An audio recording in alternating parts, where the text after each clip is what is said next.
Señoras y señores, muy buenas, qué gusto saludarlos. Bienvenidos a un programa más de Voces de un Diálogo, siempre con los temas que generan impacto en el país. Y bueno, continúa colocado el tablero de ajedrez político en el país de cara a lo que podría ser el nombramiento de los comisionados del Consejo Nacional Electoral y también a los miembros del Tribunal de Justicia Electoral. Esto ha puesto a prueba a la actual clase política, que dicho sea de paso no son tan expertos en el manejo de estas cosas, los tiene como en jaque y por eso no avanzan con las diferentes piezas, no logran encontrar el camino, por lo menos hasta hoy, para tener claridad en relación a este tema. Y eso es raro, porque en los últimos años nos han tenido acostumbrados que no son de ajedrez. Estos son de un solo tablero, con una sola pieza, y es la reina avanzando hasta el final. O sea que no es juego, pues. Hoy llama la atención, y para los analistas del acontecer político creo que es un buen tema, ver cómo se está moviendo el ajedrez. Ya lo colocaron y ya estamos viendo piezas, varias piezas. Yo creo que eso es bueno para la democracia del país. Vale la pena analizarlo porque es un excelente tema cuando estamos a las puertas de que esto se pueda concretar. Para analizar esta temática tenemos un excelente invitado, un analista de lujo, de prestigio y de experiencia política, don Olvan Valladares. Qué gusto tenerlo acá en el programa. Bienvenido. Gracias, Alan. Bueno, ¿qué tal todo? mucho gusto de estar aquí. Un saludo muy atento a todos los miles de televidentes que están pendientes de esta hora para estar con ellos transmitiendo pensamientos. Lo felicito mucho porque su programa tiene una audiencia bastante grande. Yo soy de los asiduos también. Muchas gracias. Televidentes y a ver qué hacemos por el país. Muy bien, y vamos a entrar en materia de inmediato.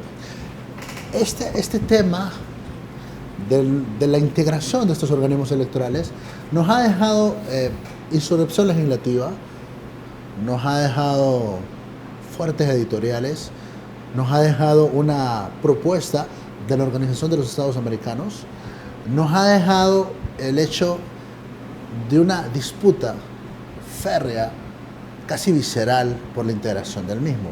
¿Cuál es su primera impresión del actual escenario? Alan, a mí particularmente me da mucho pesar que el país esté retrocediendo muchísimos años en la materia política y particularmente en la generación de esos marcos jurídicos, las leyes que emite el Congreso, porque la verdad es que no vemos ningún progreso en lo absoluto, más bien un retroceso a las prácticas antiguas donde todo se hacía a nivel de 3, 4 personas. Hemos creído nosotros que el mundo ha cambiado, que Honduras ha cambiado, que está cambiando aceleradamente y que lamentablemente ese sector minúsculo político que es el que gobierna las instituciones públicas como son los partidos políticos, tanto los muy veteranos como los que han surgido, pero que lamentablemente caen en la misma práctica, en los mismos vicios.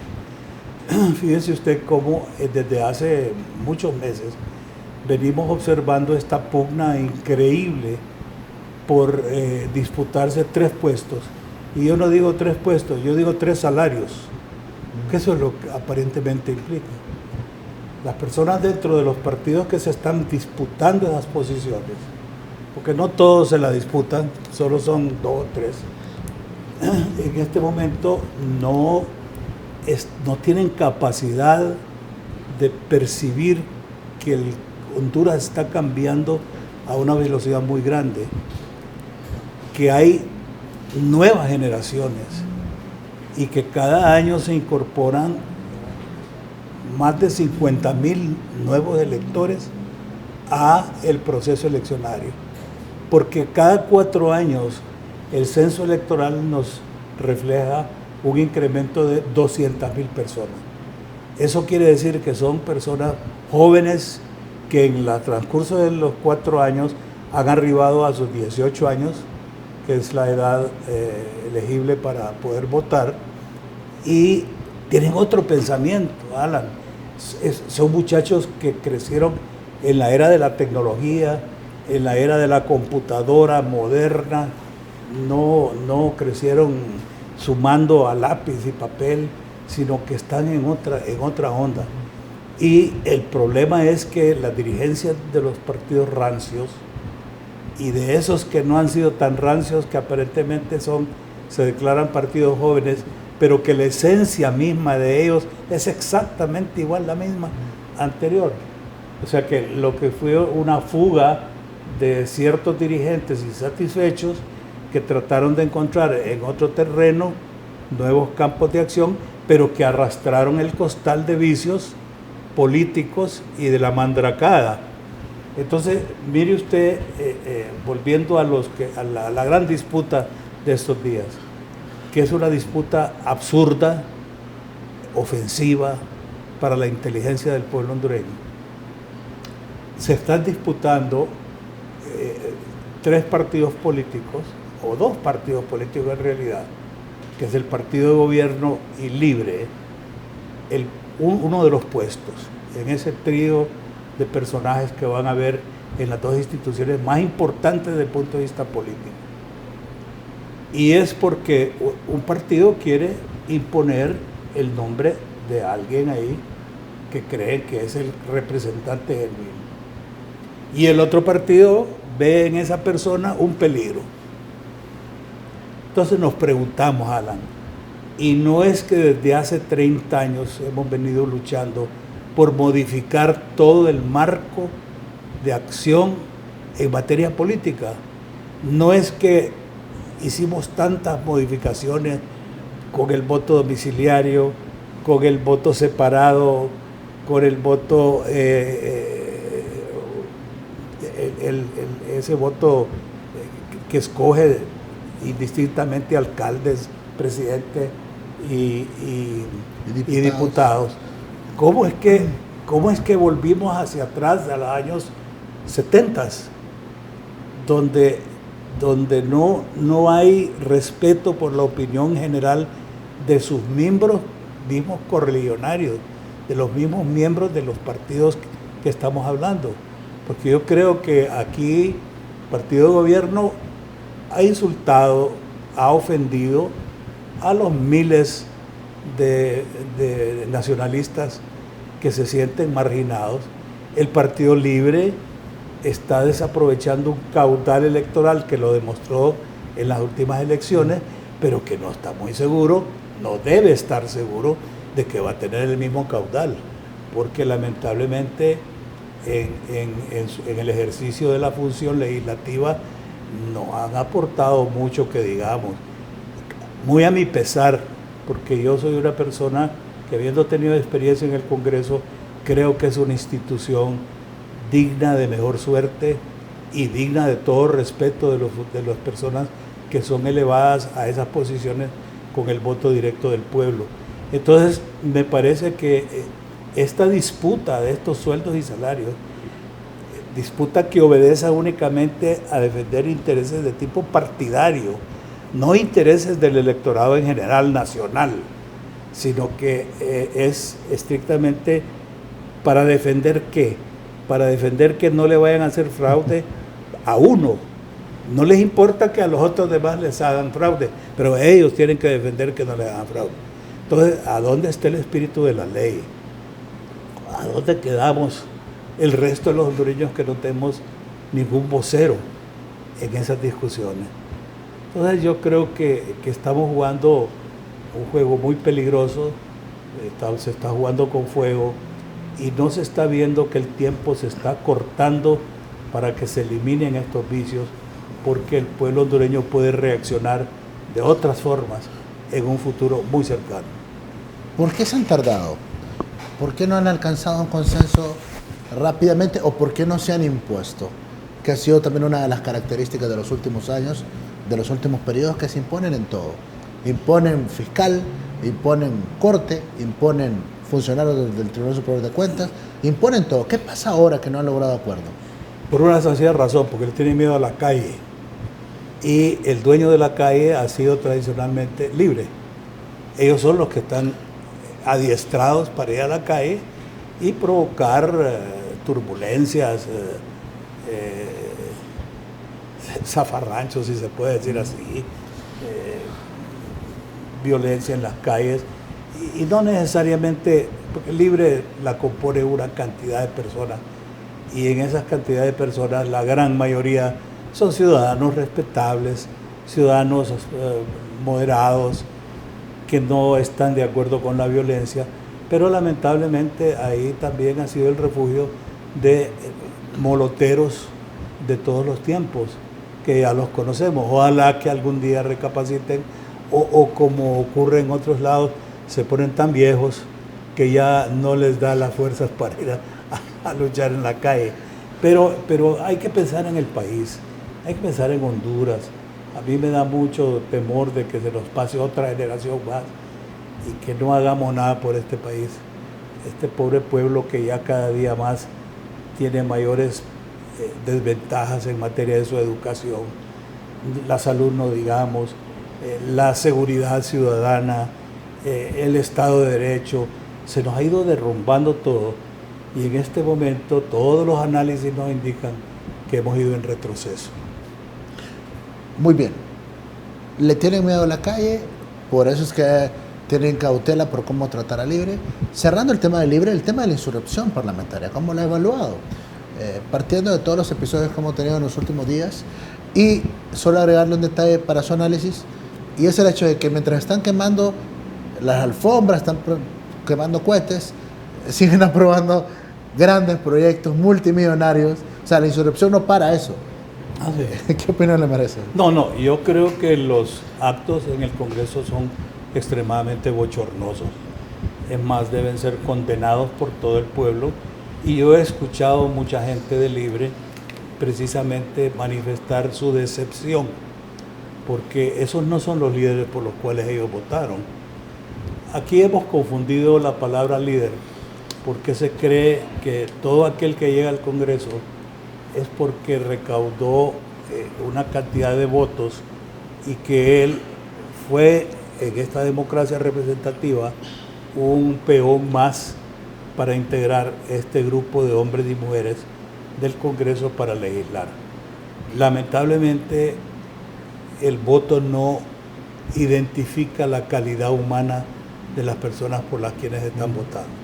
Y eso yo creo que ha sido una falla del pueblo hondureño, pero que es una falla no voluntaria, porque refleja en la poca formación académica, de informática, de información, de estar al tanto de las cosas como ocurren, de discernimiento para poder identificar cuáles son las acciones correctas e incorrectas, el bien del mal. Eso el pueblo hondureño todavía no lo tiene maduro, Alan. Y entonces cuando se eligen estas personas, la gente no sabe antes de ir a echar el voto en realidad por quién está votando. Y ahí lo que identifican es la muy pobre calidad humana que tienen. Esas manifestaciones que algunos han calificado, y yo de repente soy uno de ellos, hasta de vulgares, porque no reflejan ningún comportamiento serio, digno. Y la gran pregunta es, ¿qué se logra? ¿Qué se logra con incendiarlas o con quemar las alfombras del Congreso? ¿Qué se logra con arruinar el equipo de sonido y después están preguntándose por qué no hay voto electrónico y que eso se presta a las imposiciones? Pero y esas personas son las mismas que los destruyen. Entonces es una gran confusión y me parece que aquí tiene que haber un acto de reflexión de todas las personas y particularmente de todos los miembros del Congreso. El Congreso es un espejo, es una vitrina que refleja la conducción del país.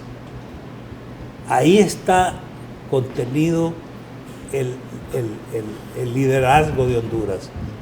Y si ese liderazgo se demuestra ser tan pobre, tan criticable, yo no sé entonces el país para dónde puede derrumbarse. Cerrando ese episodio en cuanto a Libre, bueno, hay otro protagonista que también es el Partido Liberal de Honduras, por ser la tercera fuerza política, porque así esa es como la norma que los políticos estos tienen para poder nombrar a estos personajes. Y es de que, bueno, las principales fuerzas políticas son los que vamos a ocupar la titularidad de los cargos. Y es precisamente bajo ese espíritu que usted nos decía hace poco, que es para que, mira, para que vos no me la robes a mí, que yo no te la robe a vos y que no nos la robe a nosotros. Ese es el espíritu de integración de este consejo. Bajo ese esquema que todo el mundo lo acepta, todo el mundo dice, bueno, así háganlo pues, porque no hay hondureños, según ellos, no hay hondureños legítimos que puedan llegar ahí, que de repente no le tengan que rendir pleitesía a nadie, que ese es el gran éxito que tenemos en la región y en el mundo, organismos electorales confiables que nadie dice nada. Ellos lo hacen bajo ese principio. Pero ahora parece que a lo interno del Partido Liberal hay algo que a días tampoco no ocurría. Usualmente las decisiones en el Partido Liberal no se lleva mucho tiempo.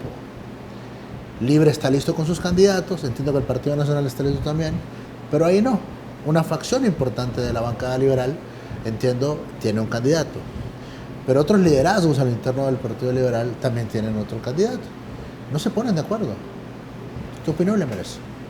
Mire, eso para mí es muy triste. Es triste porque lamentablemente esas son las fuerzas políticas con que cuenta el país en este momento.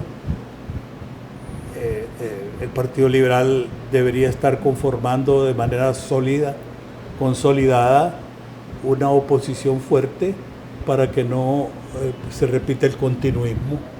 El continuismo que no necesariamente tiene que ser con Juan Orlando Hernández a la cabeza, pero con cualquiera de los otros muy cercanos a él, que ha sido responsable, si se puede decir así, del descalabro en que nos encontramos. Porque los gobiernos son solidarios. Los éxitos y los fracasos de los gobiernos no se pueden achacar a una sola persona. Es cierto que hay siempre un conductor, un líder, pero cuando se supone que hay funcionarios de alto nivel, alta calidad, los triunfos son de todos, de todo un gabinete, y los fracasos también son de todos. O sea que no podemos incurrir en el pecado que siempre ha habido. Incluso la historia ha recogido a las cabezas de gobiernos, a los presidentes de la República, y la historia lo señala a ellos únicamente. Y usted ve después algunos que ocuparon ministerios, direcciones generales, que aparecen en otros gobiernos y fueron responsables también con aquel presidente de los descalabros. A mí, por ejemplo, me llama la atención cómo en la historia se recogen algunas críticas fuertísimas al gobierno de Mel Zelaya, pero el presidente Zelaya se ha echado el costal encima él solo. Y los que estaban de ministros, y los que estaban de secretarios de Estado, y los directores que fueron también responsables de la gran corrupción, esos se escondieron como conejos, se metieron en el zarzal y ya no volvieron a aparecer. Pero el que ha cargado con el bulto de la culpabilidad es el presidente Zelaya. De igual manera va a pasar con el presidente Orlando Hernández cuando salga del poder. Aquí hay una cantidad de funcionarios que han contribuido a que esto no funcione, y sin embargo, vea usted, y si no aparece después en otros gobiernos sucesivos, ya sea del Partido Nacional o bien, como ellos tienen la facilidad de hacerlo, se incrustan en otros gobiernos de otros partidos, porque eso ha sido la tradición en el país. Entonces, en definitiva, estamos en una situación complicada, requiere mucho sentido de patria, requiere mucho sentido de solidaridad, requiere sentido de identificar los problemas en su verdadera esencia.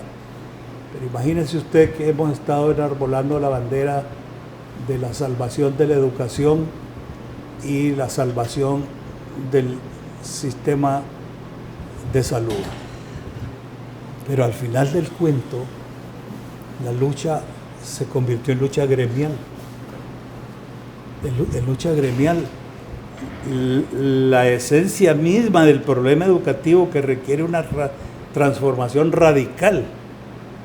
Hoy me estaba diciendo un muchacho, un colaborador mío, que su niña está que su sobrinita está en primer grado y que en ese primer grado, sin enseñarle las vocales, porque no ha habido tiempo, sin enseñarle el abecedario, ya le están pidiendo que lea de un libro que hay que comprar, que lean y que identifiquen los astros.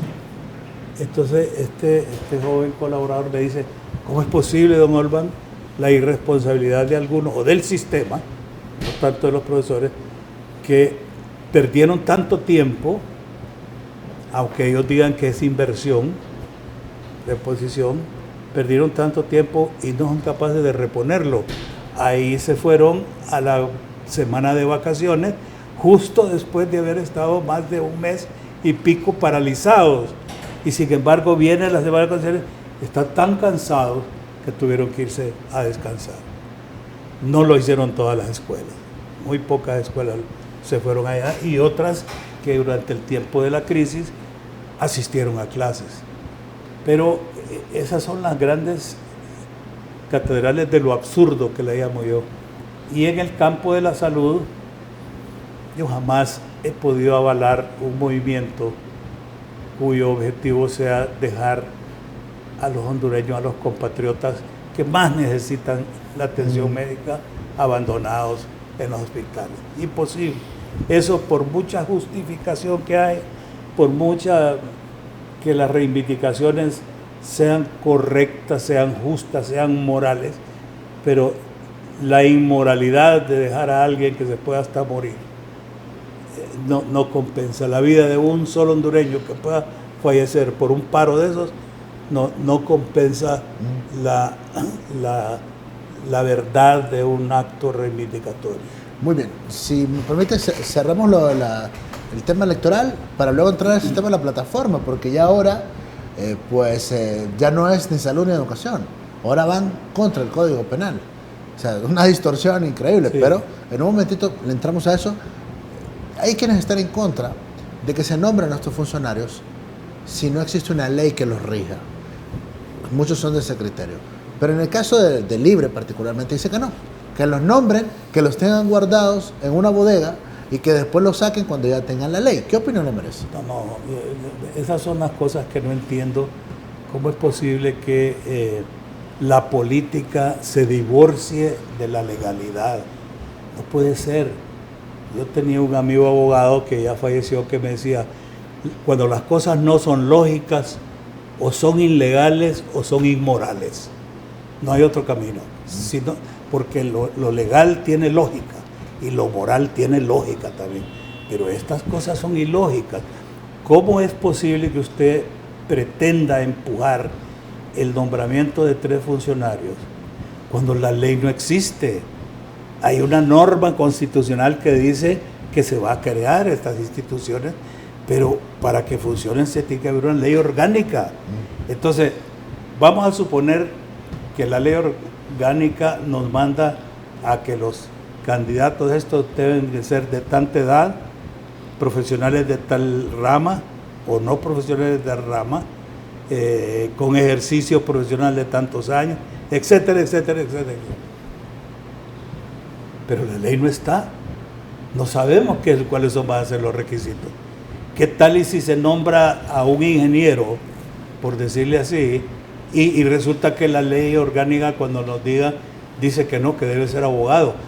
Pero ¿qué es lo que se va a alegar? Es que ya lo nombramos. Y lo nombramos por 7 años o 5 o lo que sea. Y ahí ya se violenta la ley. Ahí ya está violentado. Automáticamente. Y hay un argumento que dice, no, es que entonces los vamos a elegir con los requisitos de la ley anterior. Si la ley anterior está derogada, señores, ya no existen esas instituciones. Entonces ya no existen las leyes que gobernaban esas instituciones. Entonces nos traen de un lado para otro, pero estas criaturas creen que en Honduras todo el mundo es analfabeta y que no estamos pendientes de las cosas que están pasando y no perciben, no tienen el olfato para entender que el pueblo hondureño está hastiado de este juego y este manoseo. Obviamente yo diría que Libre, y me disculpen si hiero susceptibilidades, pero lo que el Libre quiere hacer es agenciarse una posición estratégica antes de que pueda pasar cualquier cosa. Y bien lo dicen ellos, es que nos pueden engañar. Bueno, pero es que los puestos no están comprados. Libre no tiene por qué argumentar, como no lo tiene el Partido Nacional y no lo tiene el Partido Liberal, ninguno de los tres puede decir que esos puestos los tienen comprados. Hay un alegato en el sentido de que es que son las tres fuerzas que sacaron más votos. Es que no estamos haciendo una competencia olímpica de quién es el que salta más o quién corre más. Estamos tratando de conformar un grupo, un trío en cada una de las instituciones de hondureños capaces, de hondureños transparentes, de hondureños divorciados de los sectarismos políticos, para que no tengamos otro proceso electoral estilo Honduras, que sea el hazmerreír o el motivo de preocupación del mundo entero. Bueno, vamos a ver entonces cómo termina este juego que se tienen estos políticos que ya colapsaron, estos políticos que ya están desfasados y que lamentablemente son los que gobiernan este país. Creo que a la vuelta de la esquina ya viene un cambio acá para Honduras y debe ser un cambio generacional, no un cambio de los hijos de los hijos de los hijos, viene un cambio generacional que debe ocurrir y es el tema que estamos viendo en El Salvador. Acá lo ven, lo idealizan, porque acá son también limitados en decir que el fenómeno Bukele tiene que darse acá en Honduras. No necesariamente, pero sí me llamó la atención que en las últimas horas, en la agenda del secretario de Estado de los Estados Unidos, el señor Pompeo, estuvo a detenerse en El Salvador y sostener una reunión al más alto nivel de lo que no hemos visto en los últimos años acá en la región centroamericana. La expresión de los gringos, que no son santos de mi devoción, pero que yo creo que estratégicamente se colocaron ahí para decir una serie de cosas. Entre otras, que qué bueno que hay un nuevo gobierno, o sea, fuera la derecha, fuera la izquierda, que qué bueno que hay nuevos vientos, hay esperanza. Y yo me preguntaba en el Twitter, ¿por qué no se dio una pasadita por acá? ¿Qué pasa, don Olman? Son mensajes, Alan, son mensajes muy claros. Mire usted que esta pasadita no se dio solo ahora. Esa pasadita no se dio en los 4 años anteriores del presidente Hernández. Y tampoco se dio esa pasadita en el periodo del presidente Lobo.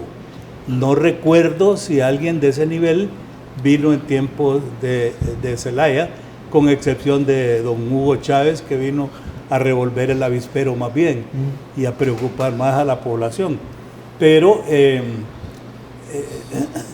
esos son mensajes que hay que verlos con mucha preocupación.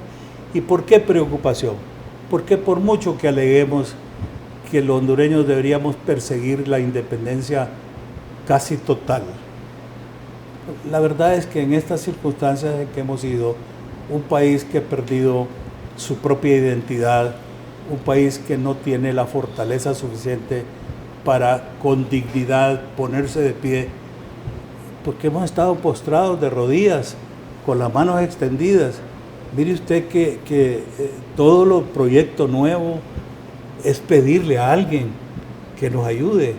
Estos programas, no me gusta usar los términos, pero así se le llaman populistas, de las bolsas solidarias, que son pan para hoy, hambre para mañana, y que no se revierten para que sean programas generativos de empleos nuevos con ingresos permanentes de las personas, sino que son una bolsita para hoy y tal vez dentro de 20 días o un mes o 2 meses o nunca más volvamos a ver esas bolsitas. O los techos, que cuando uno se pone a pensar en los cientos de miles de viviendas que no tienen techo, uno dice, bueno, ¿valdrá la pena arreglarle a 40, 50, 100, cuando tenemos 100 y pico mil viviendas que están peor? ¿No es mejor programas de vivienda completos para adjudicación? Porque el problema después es que la publicidad de esos proyectos a veces invierte más que lo que se invierte en el proyecto mismo. Porque mire usted los escándalos que se hacen, ¿verdad? No estoy en contra, yo creo que todo hondureño debería tener un techo digno, pero es de otra manera que se logra. Entonces, qué lástima que estamos corriendo el tiempo. Mire, ya va a ver usted lo que va a pasar dentro de 6 meses o un año, que no tengamos las leyes de las dos instituciones hechas, elaboradas, que tengamos que ir a un proceso donde cualquier cosa puede pasar.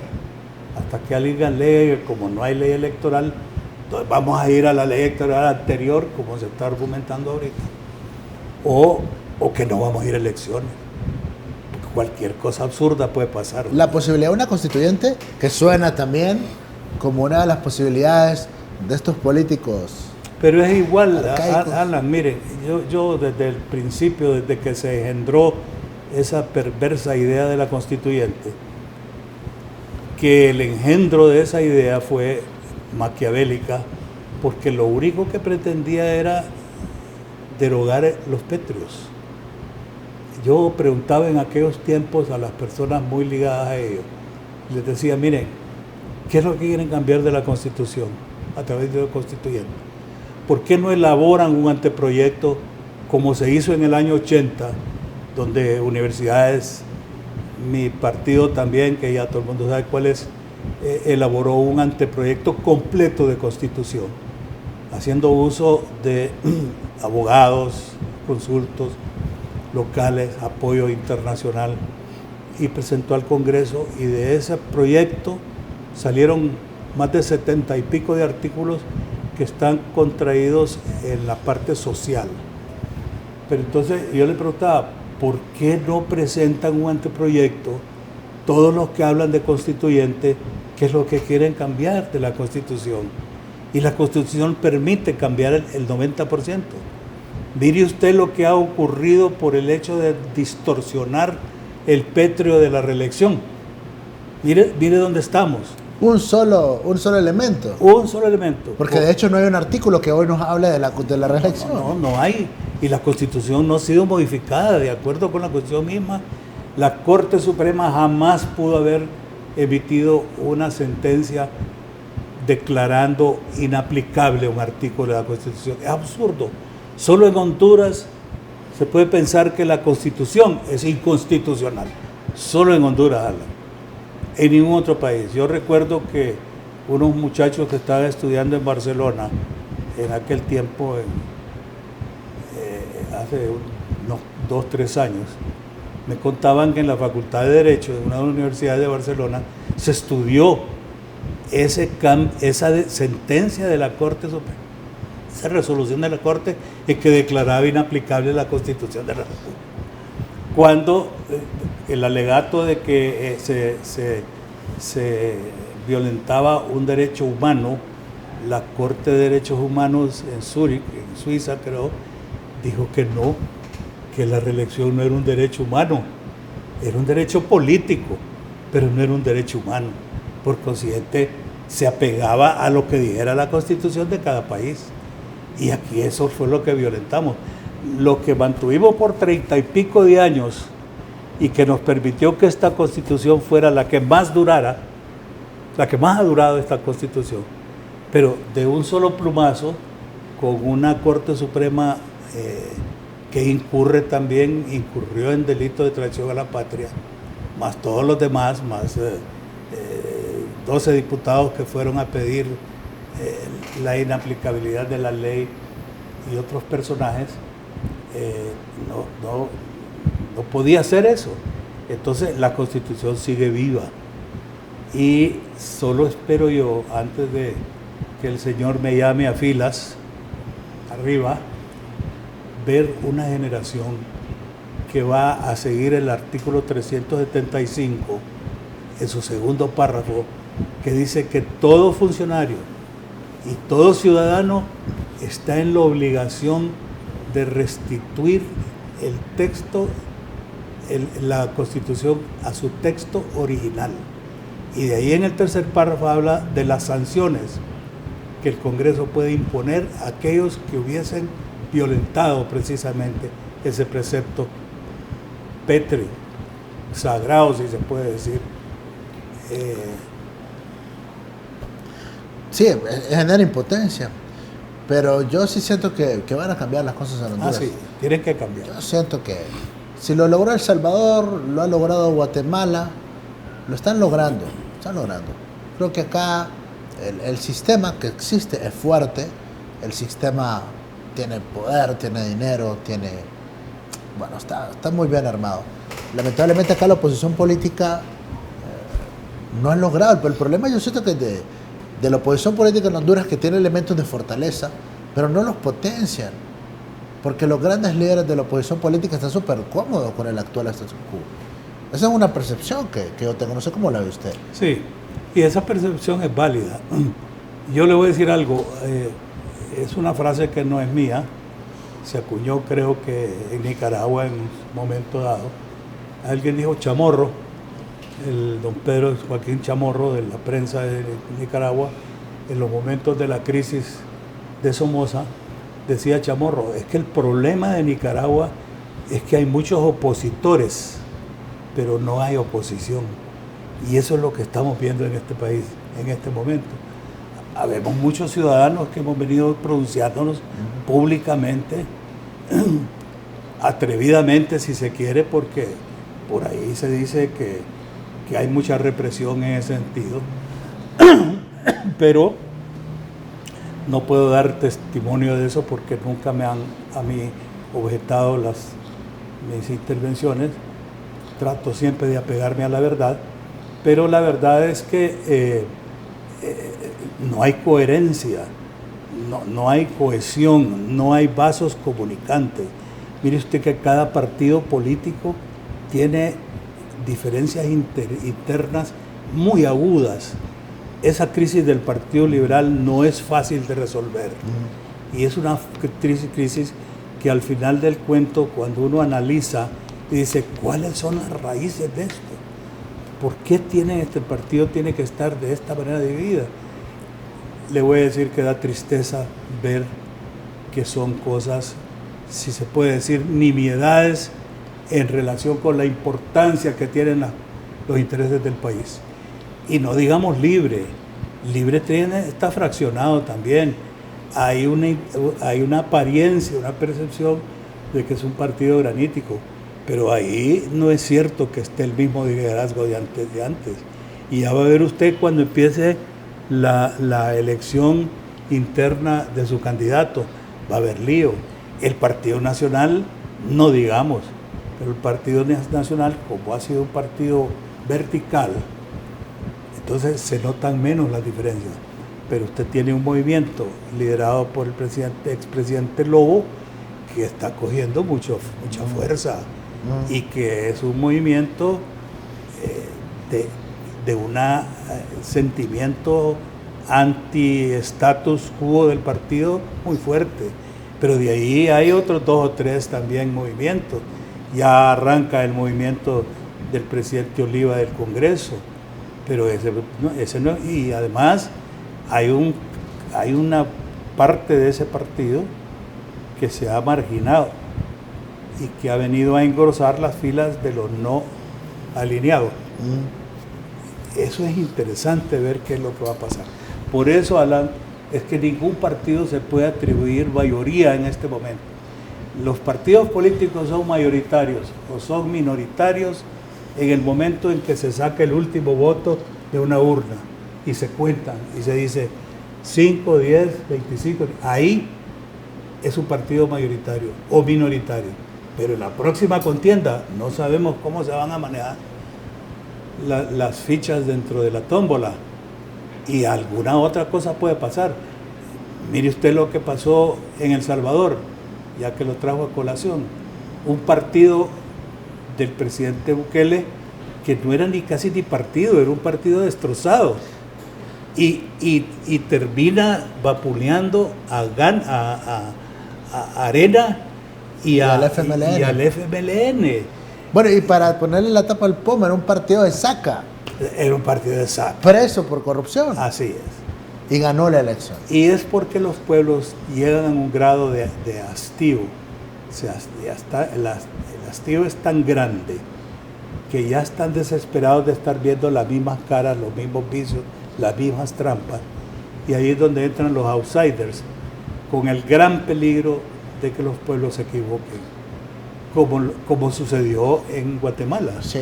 En Guatemala el pueblo guatemalteco, y se lo digo de conocimiento personal, está desesperado porque, bendito Dios que ya ocurrieron elecciones ya, pero está desesperado con Jimmy Morales, porque se equivocaron. Pero como dice, es que el problema, como decía en Nicaragua, después de Somoza cualquier cosa, pero los pueblos no se pueden dar el lujo de tener cualquier cosa.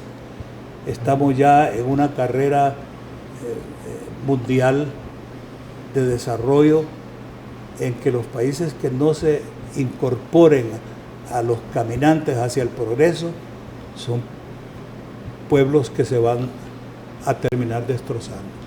Muy bien, cerrando el programa, teníamos pendiente lo de las plataformas, que generó esperanza.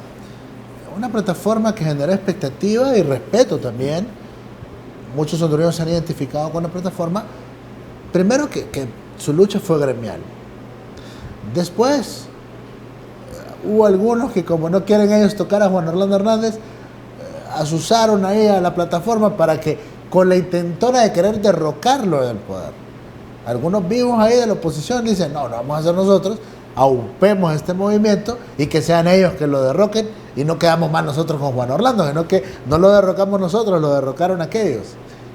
Bueno, de eso venimos. Y por último, me llama la atención la semana pasada un anuncio oficial de la plataforma en alianza con el Consejo Nacional Anticorrupción de que van por una cruzada para evitar que se publique o que entre en vigencia el nuevo Código Penal, que dicho sea de paso, criterio particular, es cierto, es un mal Código Penal, de acuerdo a lo que hemos indagado con los profesionales del derecho. Pero bueno, deje de ver en la plataforma. De salud y educación ahora están peleando por el Código Penal. ¿Cómo lo ven? Bueno, ahí es cuando no hay una definición de los propósitos, no hay una identificación precisa de para dónde es que quiero ir. Y la persona que no ha identificado el puerto de llegada, pues está expuesta a perderse en el mar. Va a coger por cualquier rumbo y va a ir a pegar y a fracasar o naufragar. Y yo lamento mucho que la plataforma haya desperdiciado ese caudal de apoyo popular que tuvo en su verdadero momento. El problema es que el pueblo hondureño está cansado de que lo engañen. ¿Y qué es lo que el pueblo percibió? Que llegó un momento en que se desnudó el propósito inmediato de la plataforma. Y el propósito inmediato eran gremiales. Los dos eran gremiales. Sí. Mire usted que los profesores fueron los primeros en retirarse. ¿Por qué? Porque ellos consiguieron lo que estaban demandando. Y lo que estaban demandando no era una transformación del sistema educativo. Ellos estaban demandando que les derogaran unos PCMs que les afectaba personalmente en su carrera. Pero no se han puesto a preguntar los maestros como colegios profesionales si el niño hondureño está recibiendo la educación adecuada. En el caso de los médicos, de igual manera, lo que estaban preocupados era en esa figura fantasmagórica que se ha creado de la privatización. Es una bandera absurda, es una bandera ilógica, y le voy a decir por qué. Mire, yo también en mi tiempo he sido empresario, yo soy empresario, y también me ha dado por hacer algunos riesgos de inversiones. Pero en nadie en su cabeza, ningún inversionista, ni local ni extranjero, va a decir, me interesa el sistema de salud público de Honduras. Me interesa porque ahí voy a invertir 600 millones de dólares y en 5 años, 10 años lo voy a sacar de red. No, si el sistema público en cualquier parte del mundo es un sistema solo de ponga, como dicen, un amigo mío decía en la pirinola, solo me sale ponga en el juego aquel de la pirinolita. Entonces eso es, y de igual manera la educación, porque las inversiones privadas se hacen para tener utilidad, y para tener utilidad lo único que usted puede hacer es cobrar. Y eso es lo que no podemos hacer en Honduras con la educación pública. No podemos cobrarle a niños que van a la escuela sin desayunar porque en sus casas no tienen para el desayuno y que apenas han rebuscándose los padres o el padre o la madre haciendo tortillas para ver si tiene para el almuerzo. Entonces esa bandera es como la bandera que se ha esgrimido en la universidad hablando de la autonomía. Es una bandera absurda, ya pasó de moda. Ahora son otras banderas la que hay que obtener. Y por eso es que cuando venimos a ver, el pueblo hondureño aflojó el apoyo porque vio que ya no era un asunto de interés popular, sino que era de interés gremial. Y yo no digo que no debemos acuerpar al CNA. Yo creo que esa reivindicación del CNA en materia de la seguridad jurídica, que lo impone también el Código Penal, el pueblo hondureño lo tiene que apoyar. Ese no es un asunto de plataformas, ese es un asunto de respaldo masivo del pueblo hondureño, porque al final del cuento a quien le golpea es al pueblo hondureño y sus intereses. Bueno, qué gusto platicar con usted. Es un placer. Alan, igual. Don Olmo Valladares. Muchas gracias. Hoy acá en Voces de un Diálogo, esperamos que ustedes hayan estado atentos. Es un análisis de lujo para ustedes que nos ven en todo el país y que nos ven en todo el mundo en torno a lo último que ocurre acá en Honduras. En nombre del ingeniero Basten al frente de la producción, señoras y señores, yo soy Alan Fiallos, con permiso. Ella es Marta, enfermera y hermana de Camila. Camila es maestra en varias instituciones. Marta y Camila cumplieron el sueño de ellas y de doña Marta, su mamá. Después de muchos años de alquilar, hicieron posible el sueño de ser dueño, con el programa masivo de vivienda más grande en la historia del país, Fuerza Vivienda. En conjunto con el sistema bancario y el sector construcción, te da la oportunidad de comprar tu casa con el aporte del bono para vivienda social que otorga el gobierno de la República. Acércate a tu banco y escoge el plan que aplica a tus ingresos. Dale a tu familia un hogar. Juntos hoy construimos el sueño de ser dueños. Fuerza Honduras. Presidencia de la República. Cooperativa Sagrada Familia cuenta con un comité de educación, departamento de educación y proyección social, los cuales son los encargados de las actividades en diferentes áreas, brindando programas de formación cooperativista, financiera y ocupacional. Comprometidos con el medio ambiente, realizamos actividades de reforestación en diferentes zonas del país. Apoyamos la salud a través de la entrega de medicamentos y consulta gratis en nuestras brigadas de salud. Anualmente, Cooperativa Sagrada Familia invierte más de 5 millones de lempiras en actividades de gestión social. Gracias a su confianza retribuimos en obras de beneficio social al pueblo hondureño. Porque sabemos que crecer es su meta, la Cooperativa 15 de septiembre, la primera cooperativa de ahorro y crédito en Honduras, le trae el nuevo crédito 6015, un financiamiento con una tasa del 15% de interés anual, exclusivamente para usted. Llévese hasta 100,000 lempiras sin aval. 6015, una propuesta única e innovadora con soluciones para usted o su negocio. Afíliese ya. Venga a Cooperativa 15 de septiembre en todas nuestras filiales y solicite el crédito 6015. Cooperativa 15 de septiembre. 60 años impulsando sus sueños. Ahora, más noticias. Miles de personas que protestaban por la... Más cobertura periodística. Las imágenes de actualidad y el contenido periodístico de última hora. Está en un solo clic. Televisur.com, el sitio web líder en noticias.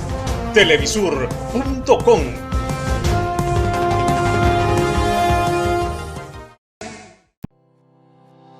Desde el 8 de junio, el gobierno de Honduras desembolsará 3.500 millones de lempiras para el pago del 14º mes de salario, correspondiente en junio de 2019 a 236.187 empleados públicos a nivel nacional. Organismos de seguridad como Fusina incrementarán medidas de prevención en mercados, centros comerciales y zonas industriales en todo el país para proteger a la población en estas fechas de pago. Tengamos todos un 14º seguro. Gobierno de la República. El AM de su radio ahora suena estéreo y en alta definición. La Catracha 1060 AM, ahora en estéreo y también en tuning. Noticias, música, deportes y las transmisiones en vivo con los sucesos de última hora. Todo en la 1060 AM. La Catracha 1060 AM. Ahora en estéreo y en tuning. Con el crédito de consumo Banrural, sí puedes materializar tus sueños. Viaja, compra tu vehículo, mejora tu vivienda, emprende, forma tu familia o estudia. Tú decides en qué utilizarlo. Hasta 500,000 lempiras sin aval, tasa preferente, hasta 60 meses para pagar. ¿Qué esperas? Materializa tus sueños con Banrural. Acércate a cualquiera de nuestras agencias y haz realidad tus sueños. Banrural es de todos, el amigo que te ayuda a crecer.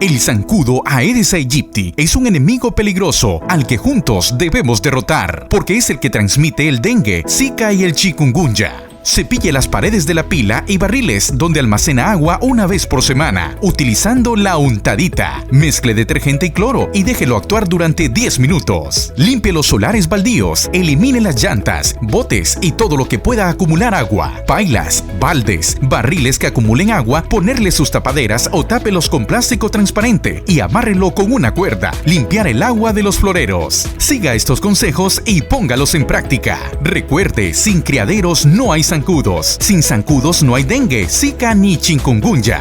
Gobierno de la República. Para aprovechar mejor su salario congelado por las deudas, ahora los maestros disponen de una solución. La clave es Consolidando, la nueva iniciativa del gobierno para aliviar la deuda que permitirá a los maestros tener mayor disponibilidad de su dinero. Si tu sueldo es menor a 2,000 lempiras por pagos de deudas, muy pronto visitaremos los centros educativos de tu comunidad para ayudarte a consolidarlas. Consolidando, juntos vamos caminando.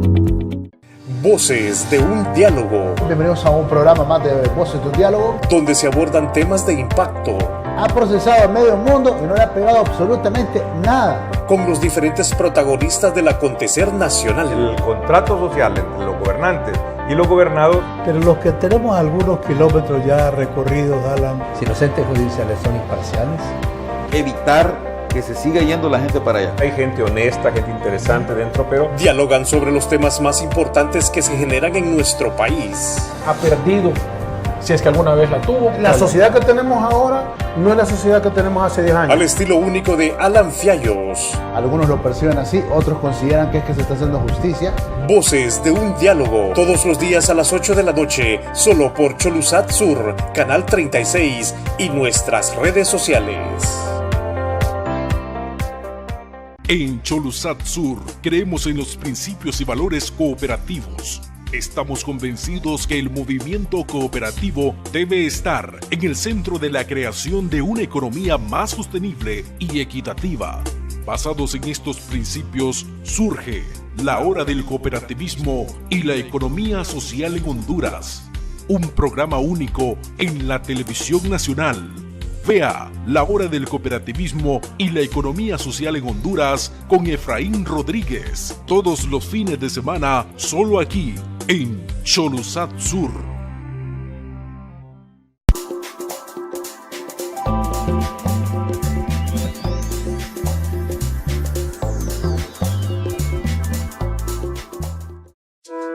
Cholusat Sur presentó Voces de un diálogo.